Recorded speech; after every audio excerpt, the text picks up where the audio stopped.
اورنگزیب عالمگیر رحمۃ اللہ علیہ بڑا شیدائی آپ کی بارگاہ میں آنا چاہتا تھا اور اراضیوں کی اراضیاں پیش کرنا چاہتا تھا، لیکن آپ خاطر خواہ اہمیت نہیں دیتے تھے، آپ فقر و فاقہ پہ یعنی اپنے فقر پہ کرتے تھے اور ہمیشہ اسی فخر میں رہتے تھے کہ میں فخر میں رہتا ہوں۔ بالکل۔ تو دوسرا یہ خاص طور پہ پھر اس نے دیکھا آپ جمعے کی نماز جامع مسجد دہلی میں ادا کرنے جاتے ہیں تو وہ آپ کی قدم بوسی کے لیے آتا تھا، لیکن گھبراتا تھا اجازت۔ اب اورنگزیب عالمگیر رحمۃ اللہ علیہ خود اتنی بڑی شخصیت ولی وقت، لیکن وہ گھبراتے تھے کہ قدم بوسی کیسے ہو۔ ذرا یہاں سے آغاز کیجئے آپ کا زہد و تقویٰ۔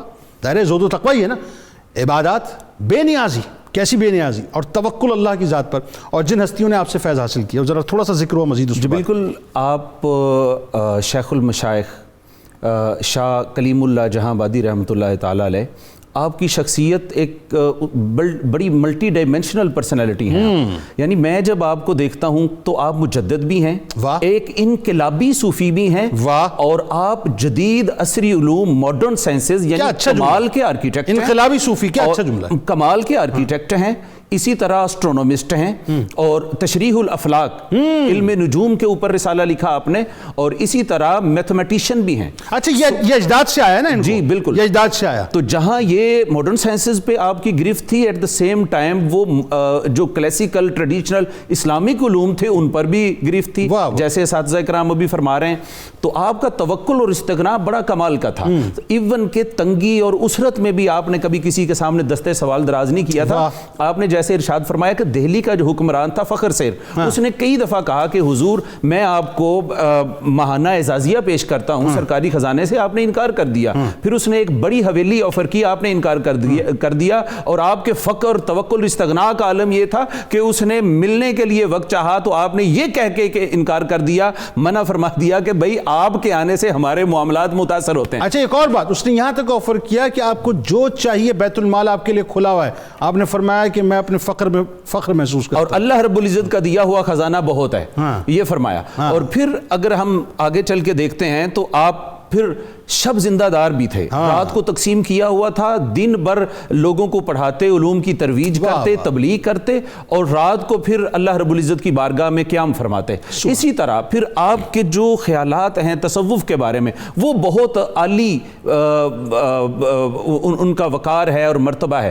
آپ فرماتے ہیں کہ ہمیشہ ذاکر کو مقصود پہ نظر رکھنی چاہیے۔ فرماتے ہیں ہر وہ شے جو مقصود کی طرف لے جائے اس کی طرف التفات کرو، خواہ وہ اسم ہو، خواہ وہ فعل ہو، خواہ وہ رسم ہو، خواہ وہ کوئی جسم ہو یا وہ مجرد ہو، اور ہر وہ شے جو آپ کو مقصود سے دور لے جائے اس کی طرف التفات محض گمراہی اور بطلان ہے۔ یعنی لوگوں کی واہ واہ پہ مت رہنا، مقصود کی طرف۔ اور وہ جو آپ نے بڑا خوبصورت ایک تذکرہ کیا نا سواء السبیل کا، جیسے ابھی اساتذہ کرام اور علماء کرام بیان فرما رہے تھے کہ وحدت الوجود کے حوالے سے آپ بڑے پختہ نظریات کے حامل تھے، اور آپ کے جملے سنیے گا۔ آپ فرماتے ہیں ما رأیت شیئا الا ورأیت اللہ قبلہ، میں اس وقت تک کسی بھی شے کو دیکھتا نہیں ہوں جب تک اس سے پہلے اپنے محبوب یعنی مولا کو نہیں دیکھ لیتا۔ اور ما رأیت شیئا الا ورأیت اللہ فیہ، میں اس وقت تک کسی شے کو نہیں دیکھتا جب تک اپنے مولا کو اس میں نہیں دیکھ لیتا۔ اور ما رأیت شیئا حتی الا ورأیت اللہ بعدہ، اس وقت تک کسی شے کو نہیں دیکھتا جب تک اس کے بعد بھی